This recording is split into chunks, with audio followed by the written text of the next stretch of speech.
Bonjour, bienvenue pour notre première recette sur la chaîne de l'atelier de Karima. Nous allons voir ensemble comment réaliser une recette savoureuse, saine de l'Algérie. Nous allons découvrir cela ensemble à base de semoule et de dattes. À tout de suite après le générique. Bienvenue à l'atelier de Karima, embarquez vers la cuisine du monde. C'est parti! Pour commencer, préparons ensemble les dattes. Pour cela, vous allez avoir besoin d'1 kg de pâte de dattes, 100 g de graines de sésame grillées, 2 cuillères à soupe d'huile d'olive et 2 cuillères à soupe d'eau de fleur d'oranger. C'est parti! Incorporez tous les ingrédients ensemble dans la pâte de dattes.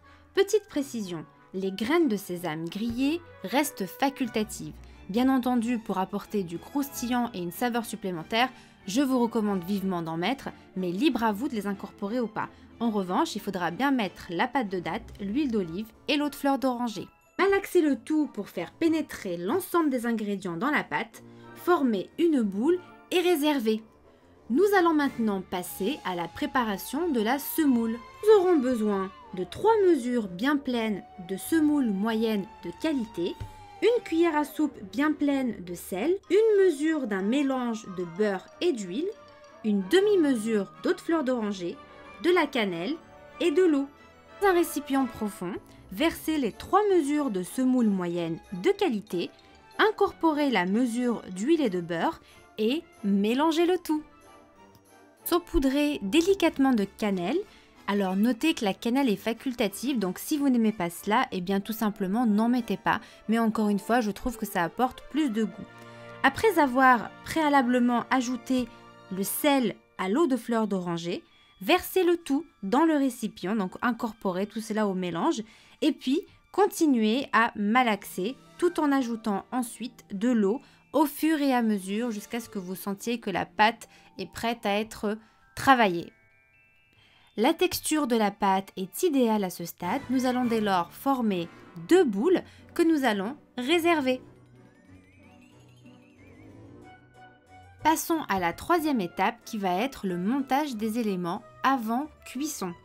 Pour cela, nous allons revenir à notre pâte de dattes que nous avions préparée en première étape. Nous allons l'aplatir au rouleau pour pouvoir ensuite la juxtaposer avec la pâte que nous avons préparée et vous allez comprendre pourquoi nous avions fait 2 boules. Et voilà, notre pâte de dattes est prête. Passons maintenant à notre pâte de semoule. Étalez les 2 boules de pâte sur du papier sulfurisé de la même dimension que la pâte de dattes. Ensuite, superposez les 3 pâtes de sorte que la pâte de dattes se retrouve au milieu, comme ce que vous pouvez voir à l'écran. Étalez la pâte de sorte à ce qu'elle ait une épaisseur comprise entre 1 cm et 1,5 cm. Une fois cette étape finalisée, à l'aide d'un couteau, découpez des losanges de la dimension désirée, comme vous pouvez l'observer à l'image. Il faut simplement qu'ils soient de taille harmonieuse.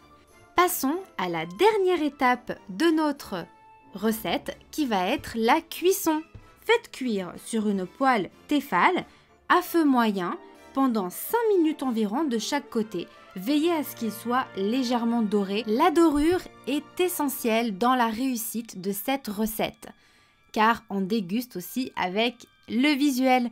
D'ailleurs, je vous laisse écouter le son que vous devriez entendre en préparant cette délicieuse recette. Je ne sais pas vous, mais moi ça me donne faim. Il est temps de passer à la dégustation. Goûtez-moi ça! Bon appétit et dites-moi en commentaire si vous connaissiez cette recette et si vous avez l'intention de la faire. Oh, l'atelier de Karima pense à vous. Elle vous a concocté un livret offert avec 10 secrets de cuisine. Récupérez-le pour briller en cuisine. Le lien est dans la description et dans le premier commentaire. Aussi, likez, abonnez-vous et on se retrouve pour le prochain épisode de l'atelier de Karima très rapidement. À bientôt!